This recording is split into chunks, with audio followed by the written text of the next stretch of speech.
Sai IAS academy पर आप सभी का स्वागत है। बच्चों, हम कराते हैं करंट अफेयर्स के टॉप 10 क्वेश्चन जो 2021 के फेमस क्वेश्चन है और जो आपको एग्ज़ाम में आपकी बहुत मदद करेंगे। ठीक है, तो उसी श्रृंखला में एक नए वीडियो के साथ में, नई क्लास के साथ में, ठीक है, मैं उपस्थित हूँ आपके सामने। ठीक है, तो मेरी क्लास को आप लास्ट तक देखिए, कमेंट करिए, है ना, ज़्यादा तक लोगों तक शेयर करिए। और ये क्वेश्चन वो महत्वपूर्ण क्वेश्चन है जो कहीं ना कहीं एग्जाम आपको ज़रूर देखने के लिए मिलेंगे। ठीक है, तो चलते हैं बेटा पहले सवाल की तरफ। पहला सवाल क्या, देखिए पहला क्वेश्चन है अपना, पहला सवाल है कि सर्वाधिक रन बनाने वाली भारतीय महिला खिलाड़ी, भारतीय क्या, विश्व में भी पहला नंबर है इनका। महिला क्रिकेट खिलाड़ियों में सबसे पहला स्थान है स्मृति मंधाना, मिथाली राज, हरमनप्रीत कौर, झूलन गोस्वामी। ये चारों महिलाएं क्रिकेटर हैं, है ना। मिथाली राज की बात करें, स्मृति मंधाना की बात करें, हरमनप्रीत कौर की बात करें, झूलन गोस्वामी की बात करें, ये सब क्रिकेट खेलती हैं। तो कभी कभी सवाल ये आ जाता है कि बताइए झूलन गोस्वामी का संबंध किस खेल से है, तो क्रिकेट। मिताली राज का संबंध किस खेल से है, तो क्रिकेट, है ना। हरमनप्रीत कौर का संबंध किससे है, तो क्रिकेट।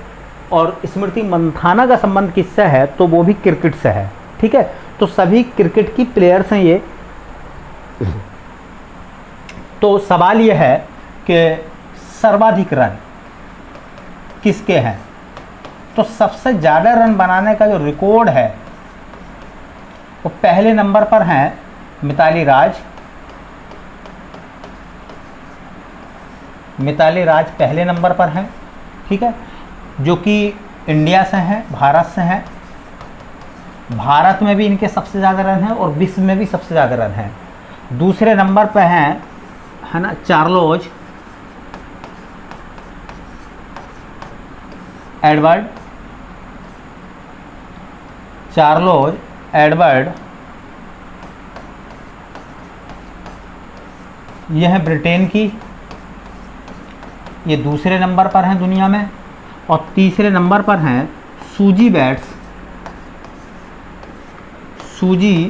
बैट्स, ये क्रिकेट में तीसरे नंबर पर हैं और ये न्यूजीलैंड की हैं, न्यूजीलैंड की।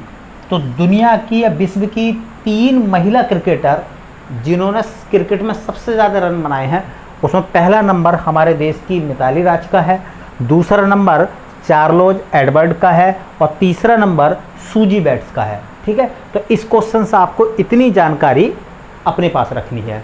ठीक है, चलिए चलते हैं नेक्स्ट क्वेश्चन की तरफ, अर्थात दूसरा सवाल। दूसरा सवाल ये है अपने पास में बेटा कि हाँ, दरबार मूव परंपरा का संबंध किस राज्य से है। अभी हाल फिलहाल में दरबार मूव, दरबार को घुमाना, एक जगह से दूसरी जगह पर दरबार लेके जाना, ये परंपरा थी और उस परंपरा को बंद कर दिया है। इसलिए क्वेश्चन बन सकता है कि दरबार मूव परंपरा का संबंध किस राज्य से है ना। तो पहला था, अब ख़त्म हो चुका है, जम्मू कश्मीर, चंडीगढ़, अंडमान निकोबार, केरल। तो इसका सही आंसर जो है वो जम्मू कश्मीर है। जम्मू कश्मीर में दरबार मूव होता था। अब मैं बताऊंगा दरबार मूव था क्या। देखिए, जम्मू कश्मीर की हम लोग बात कर रहे हैं, तो देखो जम्मू कश्मीर का जो गठन हुआ है अब केंद्र शासित प्रदेश के रूप में, वो हुआ है 31 अक्टूबर 2019 को जम्मू कश्मीर केंद्र शासित प्रदेश बना है। 31 अक्टूबर 2019, ये डेट आप ज़रूर याद रख लें। ठीक है, चलिए, जम्मू कश्मीर की जो कैपिटल है, तो उसकी 2 कैपिटल हैं। एक कैपिटल का नाम है श्रीनगर, जम्मू कश्मीर की, और दूसरी कैपिटल है वहाँ की जम्मू। तो होता क्या था कि जम्मू कश्मीर, देखिए, मई से लेकर अक्टूबर तक, अर्थात गर्मियों में, ग्रीष्मकालीन राजाओं का दरबार लगता था या राजधानी होती थी श्रीनगर, है ना। और नवंबर टू अप्रैल राजधानी शीतकाल में रहती थी कहाँ बेटा, जम्मू में। अर्थात जम्मू कश्मीर जब डोगरा साम्राज्य था, है ना, तो उस ज़माने से चला आ रहा है कि जम्मू कश्मीर के राजाओं का दरबार गर्मियों में लगता था श्रीनगर में, और जाड़ों में दरबार राजा का लगता था जम्मू में। इसको बोलते थे, इस पूरी प्रक्रिया को बोलते थे दरबार मूव। क्या बोलते थे बेटा, दरबार मूव करना। ये दरबार मूव प्रक्रिया थी, है ना, दरबार मूव प्रक्रिया थी। और इस दरबार मूव प्रक्रिया की शुरुआत जो हुई, ये प्रक्रिया शुरू हुई थी 1872 से।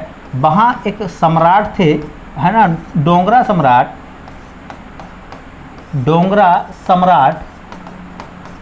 गुलाब सिंह डोगरा सम्राट थे। उन्होंने इस प्रक्रिया को शुरू करा था, लेकिन दरबार मूव की प्रक्रिया अब समाप्त हो गई है, अब समाप्त हो गई। अब दरबार मूव नहीं होगा, ठीक है, ये प्रक्रिया क्या हो गई, अब समाप्त हो गई है। ठीक, तो यहाँ दरबार मूव की प्रक्रिया का संबंध जम्मू कश्मीर से था। और जम्मू कश्मीर के बारे में मैं 5 फैक्ट आपको बताऊंगा, 5 फैक्ट आप अच्छे से पढ़ लें, क्वेश्चन मिलेगा आपको।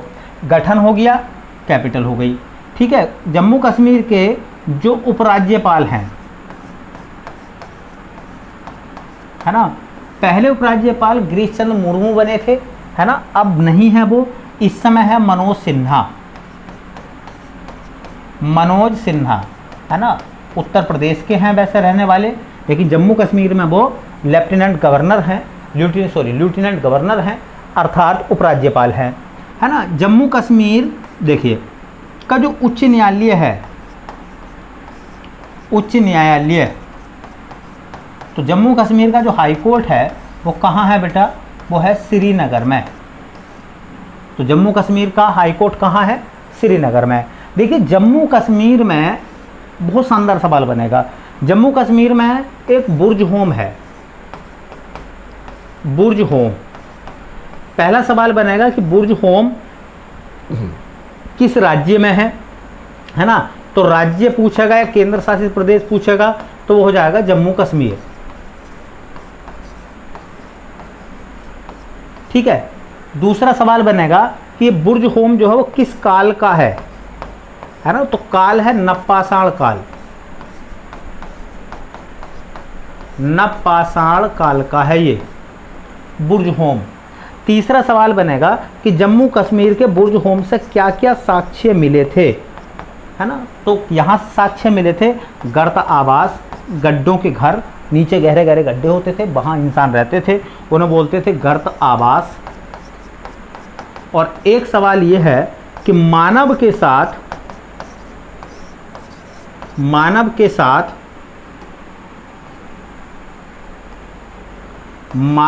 साथ कुत्ते या बकरी, मतलब कोई भी जंतु जिसको पालते थे, तो मानव के साथ कुत्ते या बकरी के दफनाने के साक्ष्य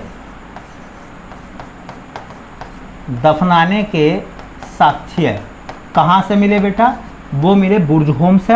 और बुर्ज होम कहाँ है, जम्मू कश्मीर में। किस काल का है, नवपाषाण काल का। इस बुर्ज होम की खोज किसने करी थी, तो खोज करी थी HD टेरा, और उनके साथ में एक व्यक्ति और थे जिनका नाम था TT पीटरसन। इन दोनों ने मिलकर 1935 में येल कैम्ब्रिज अभियान के तहत,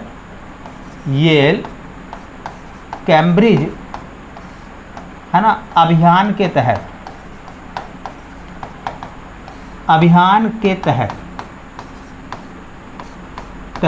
बुर्ज होम को खोजा था।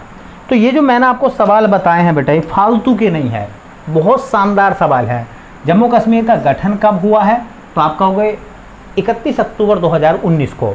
जम्मू कश्मीर की ग्रीष्मकालीन राजधानी श्रीनगर डल झील और झेलम नदी के किनारे पर है। शीतकालीन जम्मू, इस प्रक्रिया को बोला जाता था, राजधानी परिवर्तन को, है ना, दरबार मूव कहा जाता था। शुरुआत किसने करी है? तो डोगरा सम्राट गुलाब सिंह ने 1872 में, है ना। जम्मू कश्मीर के उपराज्यपाल कौन है? मनोज सिन्हा। जम्मू कश्मीर की उच्च न्यायालय कहाँ है? श्रीनगर, है ना। बुर्ज होम कहाँ है? जम्मू कश्मीर में। किस काल का है? नवपाषाण काल का। क्या क्या मिला है यहाँ से? गर्त आवास मिले थे और मानव के साथ कुत्ते के दफनाने के साक्ष्य मिले थे। इसकी खोज डिटेरा और टी पीटरसन ने 1935 में करी थी, है ना। जब भी कोई जम्मू कश्मीर से रिलेटेड सवाल आएगा तो मैं जानकारी आपकी बढ़ाऊंगा, कम नहीं करूंगा। मैं करंट अफेयर्स का क्वेश्चन भी कराऊंगा और करंट अफेयर्स से रिलेटेड जो ओल्ड क्वेश्चन होंगे वो भी मैं आपको बताऊंगा। तो मैंने 5 आपको टॉपिक बताए हैं जम्मू कश्मीर के। एक गठन बता दिया, दूसरा कैपिटल बता दिया, तीसरा उपराज्यपाल बता दिया, चौथा हाई कोर्ट बता दिया और पांचवा बुर्ज होम बता दिया। अब जब सवाल अगली बार में जम्मू कश्मीर से रिलेटेड करंट अफेयर्स का कोई क्वेश्चन आएगा तो मैं ये बात आपको नहीं बताऊंगा, इनके अलावा 5 नई बातें बताऊंगा, ठीक है। तो मेरे साथ आप बने रहिए और अच्छा अपना ज्ञान का लेवल बढ़ाइए, ठीक है। चलिए नेक्स्ट क्वेश्चन की तरफ चलते हैं बेटा। और अगला हमारा सवाल है जो कि क्वेश्चन नंबर 3 है ना। तीसरा सवाल क्या है अपना? देखो तीसरा सवाल है बेटा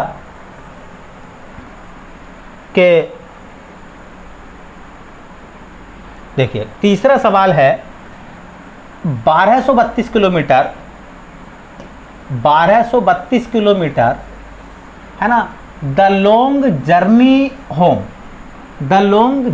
होम, है ना। 1232 kilometre the long journey home नामक पुस्तक के लेखक कौन है? मनोज सिन्हा है, अरुंधति राय हैं, विक्रम सेठ हैं, विनोद कापरी हैं। तो विनोद कापरी ने इस किताब को लिखा है। आप अच्छे से याद रखें किताब का नाम क्या है? किताब का नाम क्या है ना, 1232 kilometre the long journey home. इस किताब को लिखा है विनोद कापरी ने, है ना, विनोद कापरी ने लिखा है। अब यहाँ से सवाल क्या, देखो यहाँ से सवाल क्या है, इस किताब के अंदर, है ना, जो लॉकडाउन लगा था, है ना, कोविड काल में,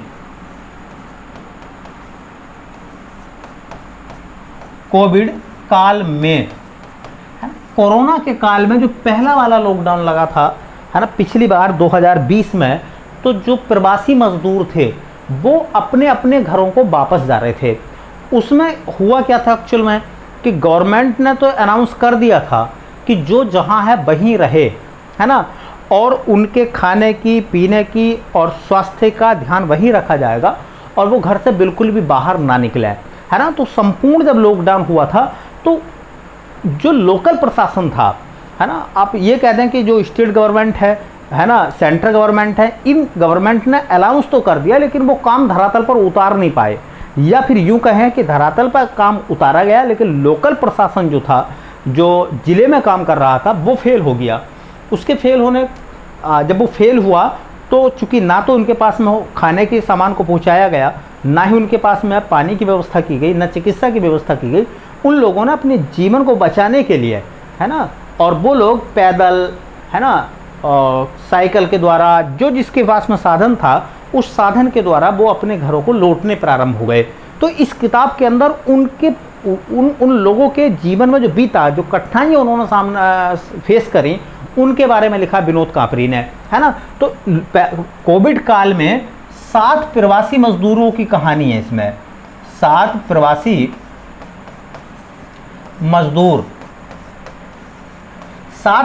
मजदूर उत्तर प्रदेश से चलना शुरू हुए वो, और वो बिहार तक पहुंचे थे साइकिल के द्वारा। 1232 किलोमीटर का उन्होंने सफ़र तय करा था। उत्तर प्रदेश के गाजियाबाद में वो काम करते थे, है ना। उत्तर प्रदेश के गाजियाबाद से बिहार के सहरसा पहुंचे थे वो, है ना। और उन्होंने सफ़र तय करा था 1232 किलोमीटर, और किसके द्वारा बेटा? साइकिल के द्वारा।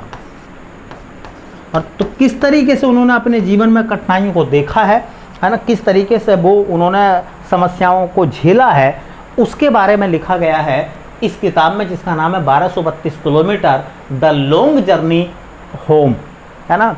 और देखिए कितना बड़ा मैं कहूँगा इसमें, है ना, कि मैं बार बार यही कहता हूँ कि जब आप लोगों को कमान दी गई है, सरकारी महकमे में बैठने वाला हर आदमी, चाहे वो चपरासी है, चाहे वो क्लर्क है, चाहे वो स्टेनो है, चाहे वो अधिकारी है ना, या फिर है ना शासन में काम करने वाला कोई व्यक्ति, चाहे वो किसी भी पद पर आसीन है, चाहे वो मुख्यमंत्री है या कोई मिनिस्टर है या सांसद विधायक है, इन सब की जिम्मेदारियां जो हैं वो जनता के प्रति खरी उतरनी चाहिए, ताकि लोग इनके ऊपर विश्वास करें।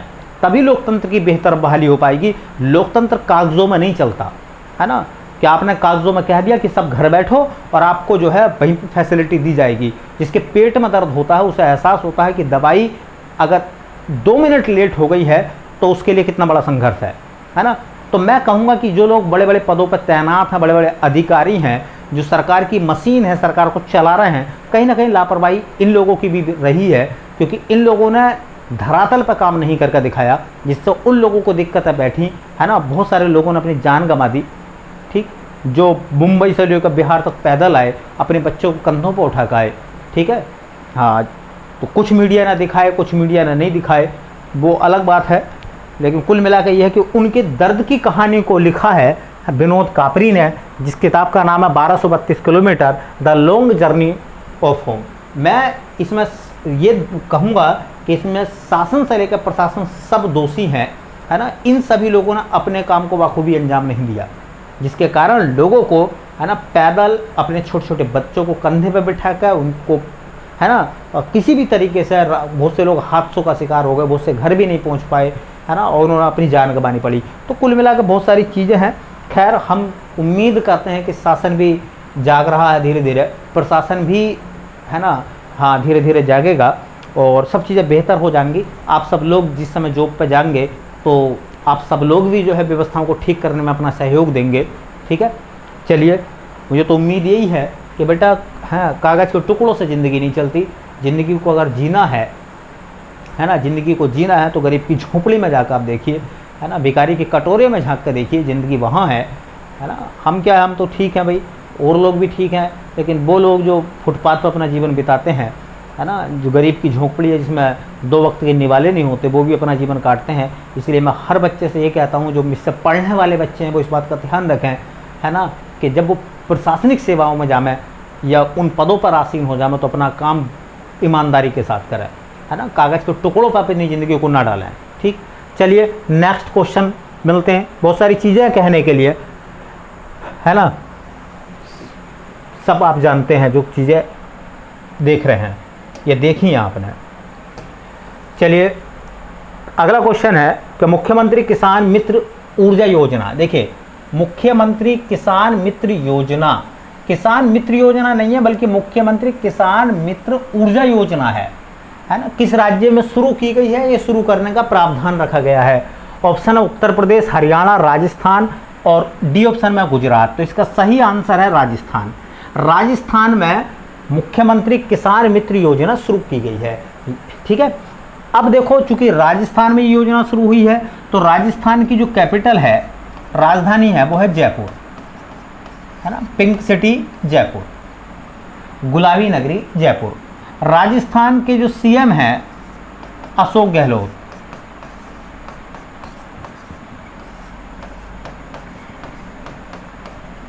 अशोक गहलोत। राजस्थान के जो गवर्नर हैं अर्थात राज्यपाल, उनका नाम है कलराज मिश्र।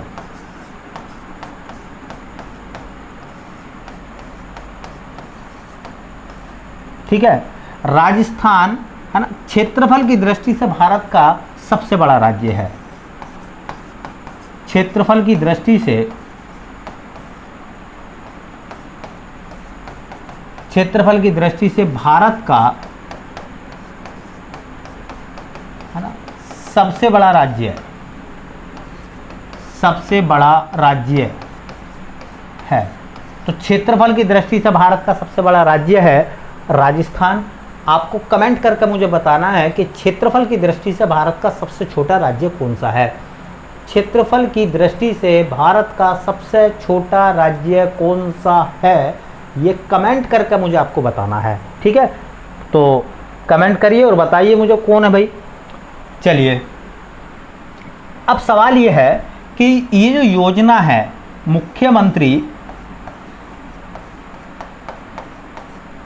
मुख्यमंत्री किसान मित्र ऊर्जा योजना है ना, इस योजना में क्या होगा, देखिए सरकार किसानों को अनुदान देगी।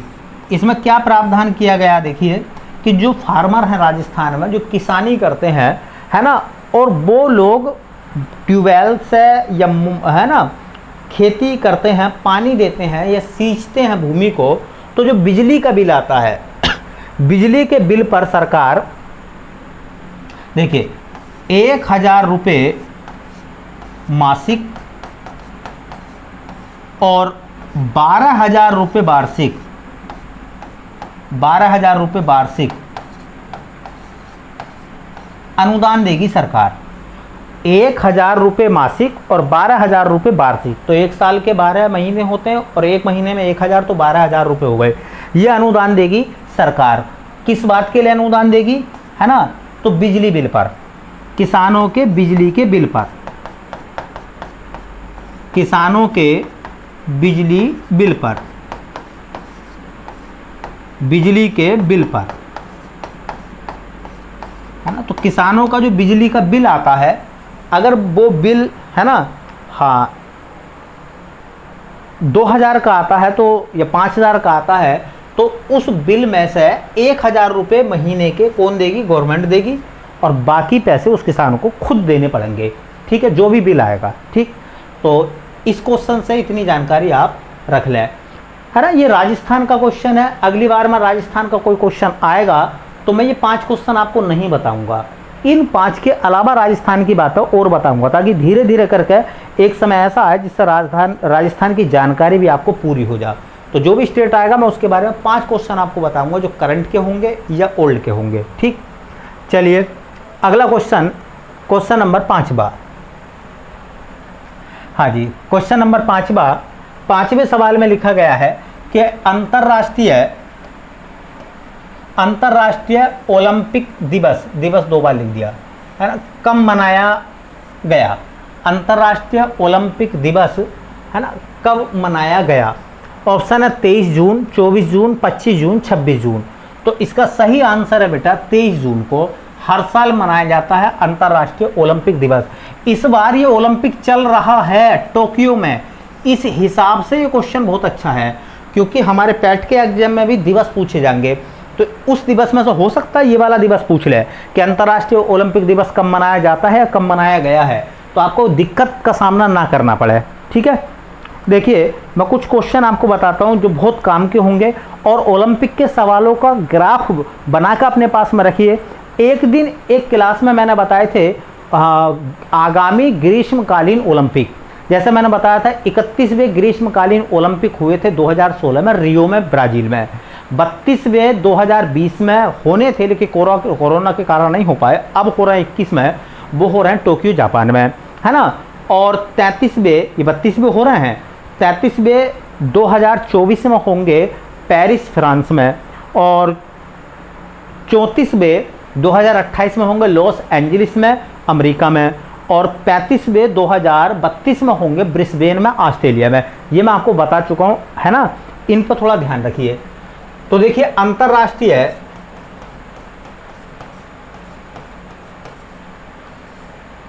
ओलंपिक समिति, अंतर्राष्ट्रीय ओलंपिक समिति, इंटरनेशनल ओलंपिक कमेटी, है ना, इसको बोलते हैं IOC, international Olympic committee, IOC कहा जाता है। अंतर्राष्ट्रीय ओलंपिक समिति का गठन जो हुआ था, देखिए गठन जो हुआ था वो तो हुआ था पेरिस में। अगर कोई आपसे सवाल पूछ रहा है कि इंटरनेशनल ओलंपिक कमेटी का गठन कब कहाँ हुआ था, तो पेरिस में हुआ था। और कब हुआ था, तो 23 जून 1894 को हुआ था। ठीक है, इसलिए 23 जून को, ये जो 23 जून है, हम प्रतिवर्ष मनाते हैं अंतर्राष्ट्रीय ओलंपिक दिवस। अंतर्राष्ट्रीय ओलंपिक दिवस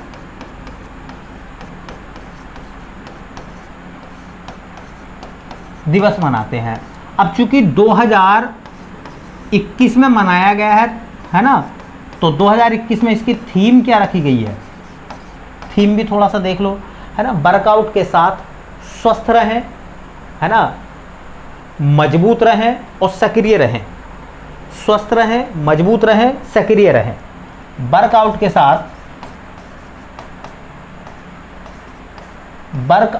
साथ स्वस्थ रहें, है ना, खुशहाल रहें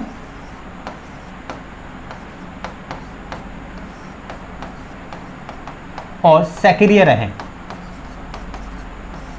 ये इस बार की थीम रखी गई है, ठीक है। अब देखो, ये जो आईओसी है, इंटरनेशनल ओलंपिक कमेटी, इसका मुख्यालय कहाँ है? तो इंटरनेशनल ओलंपिक कमेटी का मुख्यालय है लुसाने में, और लुसाने पड़ता है स्विट्जरलैंड,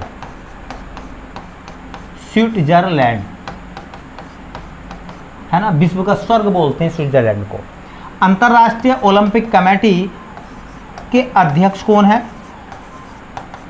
थॉमस वाच इसके अध्यक्ष हैं। तो मैंने पिछली वाली क्लास में रिवाइज भी करा दिया। पिछली वाली क्लास में मैंने आपको बताया था ग्रीष्मकालीन ओलंपिक कमेटी के बारे में, सॉरी, ग्रीष्मकालीन ओलंपिक खेलों के बारे में। आज मैं आपको बताने के लिए जा रहा हूं आगामी शीतकालीन ओलंपिक। आगामी शीतकालीन ओलंपिक देखिए, 24वें शीतकालीन ओलंपिक हुए थे 2018 में प्योंगयांग में। प्योंगयांग दक्षिणी कोरिया में, ठीक है। 25वें 18-4-22 4 साल के अंतराल पर होते हैं, 2022 में होने हैं बीजिंग में, मतलब अगले साल। अब बीजिंग पड़ता है चाइना में, चीन में, ठीक है। और 26वें शीतकालीन ओलंपिक होंगे 2026 में। कहाँ होंगे? मिलान में, है ना। और मिलान शहर पड़ता है इटली में। तो इटली के मिलान में, है ना, इटली के मिलान में आगामी शीतकालीन ओलंपिक होगा 2026 में, जो कि 26वें नंबर का होगा। 26वें नंबर का, 25 में 22वें नंबर, 25वां 22 में होगा, और 24वें हुए हैं 2018 में, ठीक है। तो ओलंपिक पे जरूर आप तैयारी करके रखिए। एक सवाल आपको 100% ओलंपिक में मिलेगा।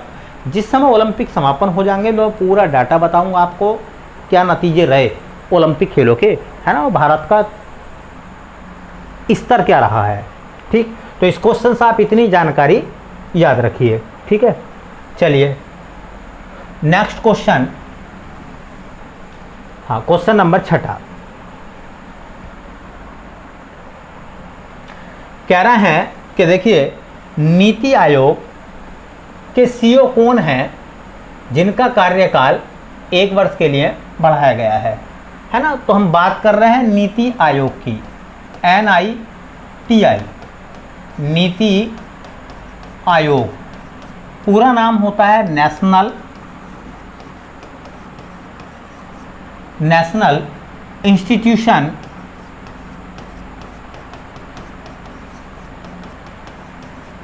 For transforming India.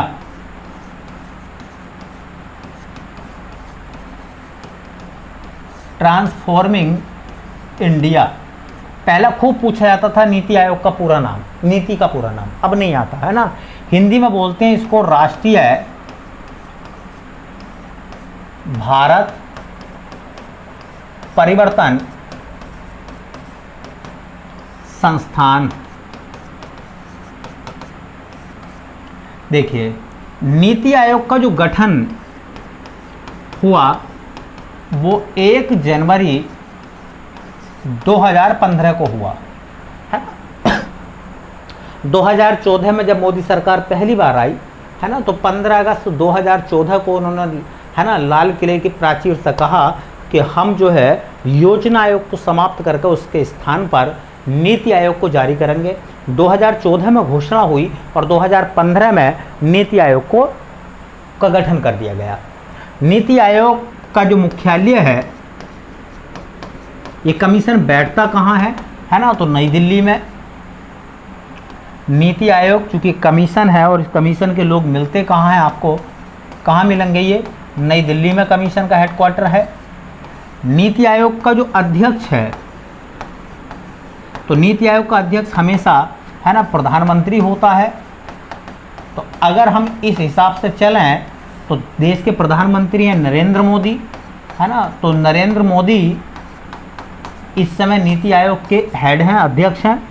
उपाध्यक्ष की बात करें तो नीति आयोग के जो उपाध्यक्ष हैं इस समय राजीव कुमार है ना। नीति आयोग के इनसे पहले जो उपाध्यक्ष थे अरविंद पनगड़िया है ना, अब वो नहीं है, उनके स्थान पर राजीव कुमार हैं। ठीक है। नीति आयोग के सीईओ चीफ एग्जीक्यूटिव ऑफिसर है ना, पहले सिंधु खुल्लर थे, अब नहीं है वो, अब उनका नाम है अमिताभ कांत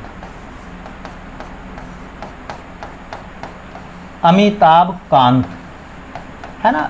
पहला अमिताभ कांत का कार्यकाल 2 वर्ष के लिए बढ़ाया गया था और अब फिर उनके कार्यकाल को जो है 1 वर्ष के लिए बढ़ा दिया गया है।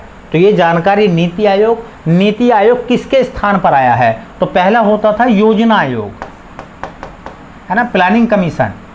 योजना आयोग को हटा दिया गया और उसके स्थान पर गवर्नमेंट लेकर आई किसको, नीति आयोग को। ठीक है। तो नीति आयोग राष्ट्रीय भारत परिवर्तन संस्थान, ये बना कब है, 2015 में है ना, हेडक्वार्टर नई दिल्ली में। इसका अध्यक्ष हमेशा प्रधानमंत्री होता है, उपाध्यक्ष इसके राजीव कुमार हैं और सीईओ जो है वो अमिताभ कांत है। ठीक है। चलिए बेटा, इस सवाल से आपको इतनी जानकारी याद रखनी है ना। चलते हैं नेक्स्ट क्वेश्चन की तरफ। अपना जो सवाल है, सवाल नंबर 7वां देखिए। हाँ जी, सवाल नंबर 7वें में कुछ कह रहे थे हमसे ये, और क्या ये रहे हैं कि विश्व का दूसरा सबसे बड़ा जल विद्युत बांध किस देश में बनाया गया है। दूसरा सबसे बड़ा बांध है जल विद्युत का, मतलब पानी से बिजली बनाने का जो बांध बनाया गया है, पानी से बिजली बनाई जाएगी, ये दूसरे नंबर का बांध है। और ये बांध किस देश ने बनाया है, पहला ऑप्शन में भारत तो नहीं बना पाएगा भैया, दूसरे में चाइना, तीसरे में यूएसए और चौथे में है रूस।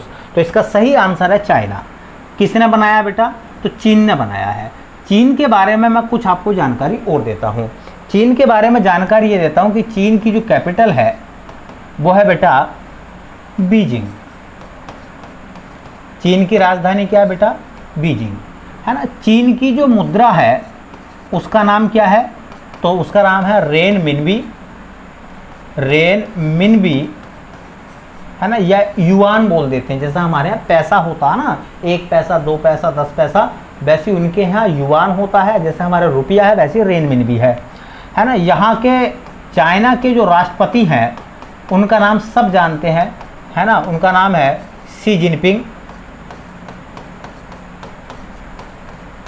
है ना। चाइना के कौन हैं, वो राष्ट्रपति हैं। चाइना की संसद का नाम है ना, तो नेशनल पीपुल्स कांग्रेस,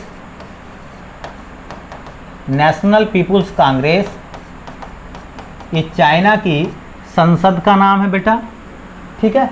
और देखो कि जो चाइना मतलब चीन है, चीन का मैनचेस्टर, जहाँ सूती कपड़े का काम ज़्यादा होता है, तो चीन का मैनचेस्टर जो है वो है संघाई। चीन का सबसे बड़ा शहर भी यही है, संघाई है ना, बहुत बड़ा शहर है। ठीक। अब चीन की बात करें तो चीन क्षेत्रफल व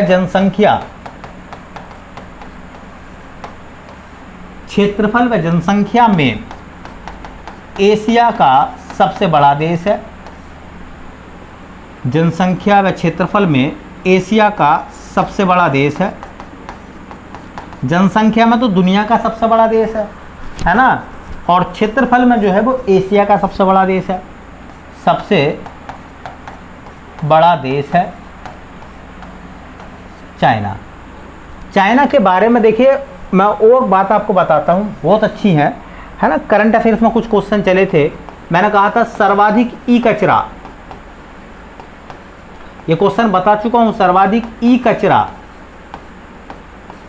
वाला देश कौन सा है? सबसे ज़्यादा इलेक्ट्रॉनिक कचरा किस देश में है? तो उसका नाम आ जाएगा चाइना, है ना। विदेशी पाठ्यक्रम पर रोक किसने लगा दी है? विदेशी पाठ्यक्रम पर रोक, पाठ्यक्रम पर रोक किसने लगा दी? रोक तो लगाइए बेटा चीन ने। चीन के स्कूलों में अब दूसरे देशों का कोर्स नहीं पढ़ाया जाएगा, ठीक है। हाँ जी, तीसरा सवाल करंट अफेयर्स का है ना। इसने जो कोविड वैक्सीन बनाई है, कोविड वैक्सीन समझ जाओगे, कोविड वैक्सीन का नाम क्या है? साइनोफार्म या साइनोफार्म। साइनोफार्म किस देश की कोविड वैक्सीन है? तो उस देश का नाम हो जाएगा चाइना। एक और शानदार सवाल बनता है ना। देखिए मैंगलेव ट्रेन बताई थी मैंने आपको, है ना। मैंगलेव ट्रेन कहाँ शुरू हुई है ना। तो मैंगलेव ट्रेन जिसकी स्पीड 600 किलोमीटर प्रति घंटा है, वो किस देश ने शुरू करी है? तो वो चाइना में शुरू हुई है मैंगलेव ट्रेन, है ना। ऐसी देखिए एक और शानदार सवाल है ना, कि विश्व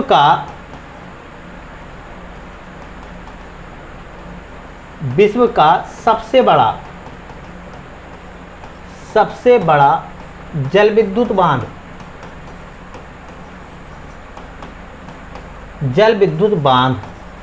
है ना। तो उस बांध का नाम, पहले नंबर पर जो बांध है वो भी चाइना का है, जिसका नाम है थ्री गोर्जेस बांध। थ्री गोर्जेस बांध, और ये बांध है ना यांगत्सी नदी पर,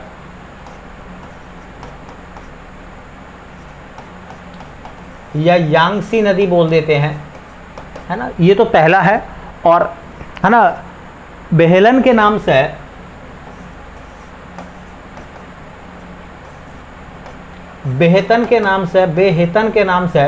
बेहतन बांध दूसरे नंबर का बांध है। ये जो अपना क्वेश्चन था ना कि विश्व का दूसरा सबसे बड़ा बांध पूछने लगेगा वो आपसे, तो बेहतन बांध है जो कि सिंजा नदी पर है। सिंजा नदी पर है, और किसने बनाया है? चाइना ने बनाया है ना। तो चीन के बारे में आप देखो, मैंने ढेर सारी बात बता दी हैं भाई। चीन की मुद्रा का नाम पूछेगा, है ना। चीन की राजधानी पूछेगा तो बीजिंग, चीन की मुद्रा पूछेगा तो रेनमिनबी।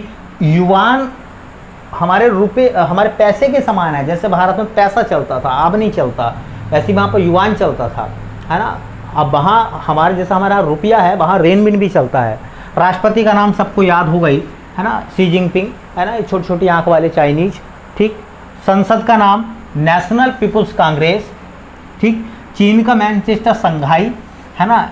हाँ, ब्रिक्स बैंक भी है यहाँ पर, ठीक है। क्षेत्रफल और जनसंख्या की दृष्टि से एशिया का सबसे बड़ा देश तो वो आ जाएगा चाइना। और मैंने एक दिन आपको बताया था कि क्षेत्रफल और जनसंख्या की दृष्टि से एशिया का सबसे छोटा देश मालदीव बताया था मैंने आपको, उस दिन पूरी जानकारी दी थी, है ना। सबसे ज़्यादा ई कचरा, इलेक्ट्रॉनिक कचरा किस देश में है? तो चाइना में। विदेशी पाठ्यक्रम पर रोक किसने लगा दी है? तो चाइना ने, है ना। हाँ, कोविड वैक्सीन चाइना की कौन सी है? साइनोफार्म। मैंगलेव ट्रेन जो कि 600 किलोमीटर प्रति घंटे की रफ्तार से चलती है, वो कहाँ है? तो चाइना में। विश्व का सबसे बड़ा जल विद्युत बांध है थ्री गोर्जेस बांध, किस नदी पर है ना, यांगत्सी नदी पर है। और बेहतन बांध जो है वो दुनिया का सबसे दूसरे नंबर का सबसे बड़ा बांध है, और वो सिंजा नदी पर है जो कि चाइना में है, ठीक है। तो चाइना के बारे में इतनी जानकारी आपके लिए पर्याप्त है। करंट अफेयर्स भी खूब है इसमें, धड़ाधड़ देखिए, धड़ाधड़ करंट लिखा है मैंने। और ओल्ड क्वेश्चन भी है कि क्वेश्चन कहीं से निकले ना। अगली बार में चाइना के संबंध में कोई बात आएगी तो मैं ये सब बात आपको नहीं बताऊंगा, वो बातें बताऊंगा जो मुझे आगे बतानी है। ठीक, चलिए नेक्स्ट क्वेश्चन की तरफ चलते हैं और क्वेश्चन नंबर आता है अपने पास में 8वां। देखिए 8वें सवाल में ये कह रहे हैं हमसे कि दिल्ली खेल विश्वविद्यालय की प्रथम महिला कुलपति किसे बनाया गया? दिल्ली खेल विश्वविद्यालय की रानी रामपाल हॉकी खेलती है भैया, दुती चंद है, कर्णम मल्लेश्वरी है, मीराबाई चानू है। मीराबाई चानू अभी फेमस हुई है, रजत मिला उनको, है ना, भारोत्तोलन में, है ना, वेट लिफ्टिंग में। तो दिल्ली खेल विश्वविद्यालय की पहली महिला कुलपति कौन बनी है? कर्णम मल्लेश्वरी। देखिए कर्णम मल्लेश्वरी किस राज्य की है? अगर राज्य आपसे पूछने लगे तो वो आएगा आंध्र प्रदेश। आंध्र प्रदेश की है वो, है ना। कर्णम मल्लेश्वरी जो है वो किस खेल के लिए जानी जाती हैं? तो खेल है उनका, है ना, भारोत्तोलन,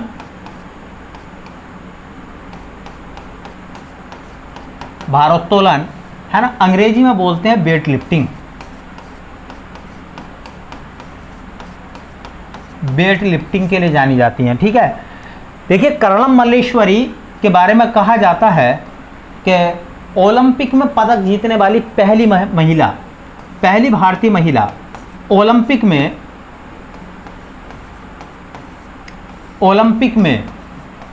है ना,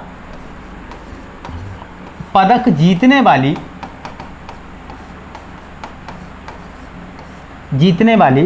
प्रथम भारतीय महिला,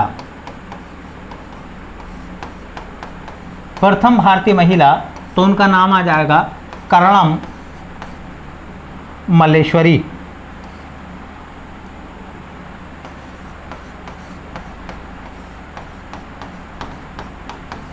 यहां से पहले मैं दूसरा सवाल बता दूं आपको, है ना। एक सवाल यह है कि भैया वेट लिफ्टिंग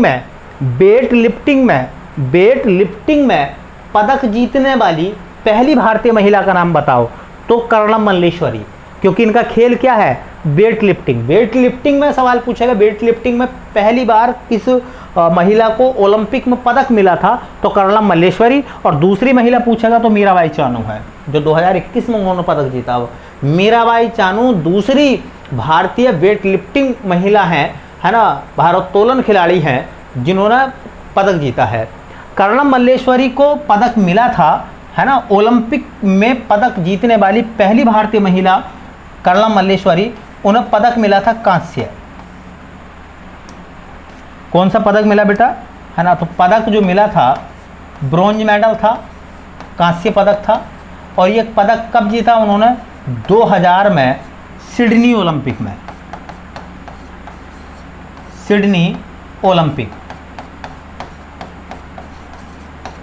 ओलंपिक में उन्होंने जीता। मैंने कहा ओलंपिक पर तैयार रहिए, सवाल आपके सामने जरूर आना, 100% सवाल मिलेगा आपको। ठीक है, हो सकता है कि मीराबाई चानू के बारे में सवाल ना दे, है ना, कि भाई टोक्यो ओलंपिक में भारोत्तोलन में मीराबाई चानू ने रजत पदक जीता है फिलहाल, है ना।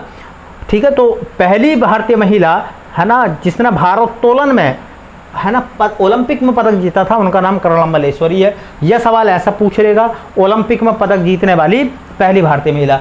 इनसे पहले किसी ने भी ओलंपिक में पदक नहीं जीता था। हाँ, पिछली बार 2016 में जो ओलंपिक हुए थे, पीवी सिंधु ने रजत जीता था, है ना, साक्षी मलिक को मिला था पदक, है ना, और मीराबाई चानू चौथे नंबर पर आ गई हैं। तो 4 भारत की महिलाएं ऐसी हैं जिन्होंने ओलंपिक में पदक जीता है, जिनमें से कर्णम मल्लेश्वरी पहली हैं, उसके बाद पीवी सिंधु हैं, साक्षी मलिक हैं और मीराबाई चानू हैं। तो टोटल मिलाकर 4 महिलाएं हैं जिन्हें ओलंपिक में अब तक पदक मिला है। ठीक है, चलिए इस क्वेश्चन से इतनी जानकारी आपके लिए पर्याप्त होगी।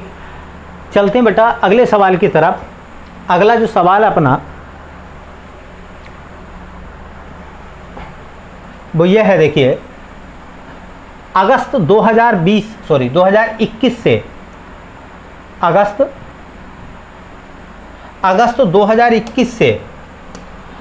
2021 से ईरान के नए राष्ट्रपति कौन बनेंगे? अगस्त के महीने से बन जाएंगे, है ना, 1-2 दिन बाद। और मोहम्मद बिन सलमान, इब्राहिम राइसी, हसन रूहानी, इनमें से कोई नहीं। तो हम बात कर रहे हैं ईरान की, है ना, मध्य एशिया में देश पड़ता है ईरान। हम बात ईरान की कर रहे हैं, हम बात कर रहे हैं ईरान की। तो ईरान की जो कैपिटल है, वो आपने सुना होगा तेहरान, है ना। ईरान की जो मुद्रा है उसका नाम है ईरानी टोमन,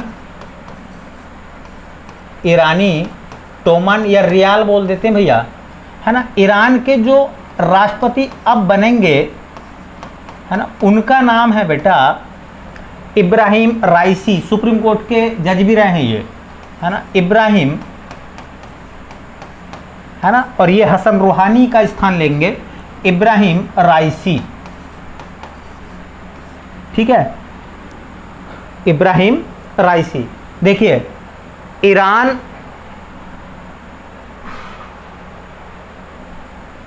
का एकमात्र, चलो छोड़ो इसको, अगले क्वेश्चन में कराऊंगा मैं।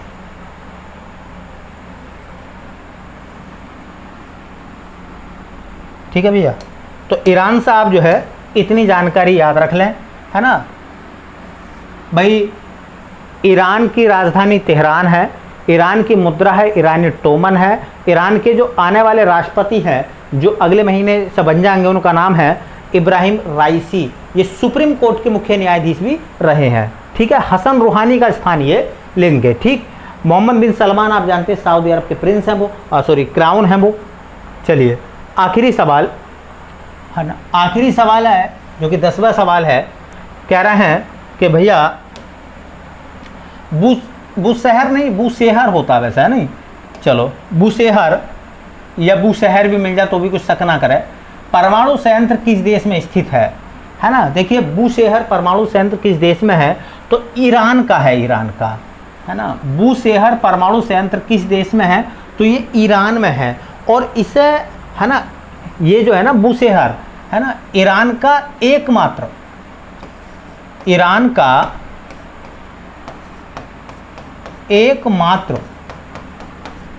है ना, परमाणु संयंत्र है, परमाणु संयंत्र, क्या नाम है, बुशेहर। ईरान का एकमात्र परमाणु संयंत्र है ना। वैसे भी ईरान में तेल की कमी नहीं है, तो वो परमाणु से बिजली क्यों बनाएंगे, उनका तेल ही खूब है, उससे बनाते रहेंगे वो, है ना। तो हम, है ना, इसलिए वहाँ पर एकमात्र परमाणु संयंत्र लगाया था बुशेहर, उसे बंद कर दिया है फिलहाल, इसलिए चर्चा में रहा है ना। और इस बुशेहर का निर्माण किसके सहयोग से करा था, सहयोग, तो देखिए पहला सहयोग जर्मनी का था, लेकिन जब इराक और ईरान का युद्ध हुआ तो इस स्थान पर खूब बमबारी हुई, है ना। तो फिर जब युद्ध थमा तो सहयोग लिया गया रूस की तकनीक से जो बाद में इस बुशेहर परमाणु संयंत्र को बनाया गया था। ये चर्चाओं में रहा है क्योंकि इसे, है ना, किसी वजह से जो है वहाँ की गवर्नमेंट ने इसको बंद कर दिया है, ठीक है। तो बेटा ये हमारे थे टॉप 10 करंट अफेयर्स, और मैं उम्मीद करता हूँ कि आपके भविष्य के लिए बहुत अच्छे होंगे ये, इससे आपको बहुत लाभ मिलेगा, ठीक। तो इसी उम्मीद के साथ में कि आप सभी का भविष्य सुनहरा हो, है ना, आपका नाम भी स्वर्णिम अक्षरों में लिखा जाए, इसी उम्मीद के साथ, ठीक है, मिलते हैं नेक्स्ट क्लास में। तब तक के लिए जय हिंद।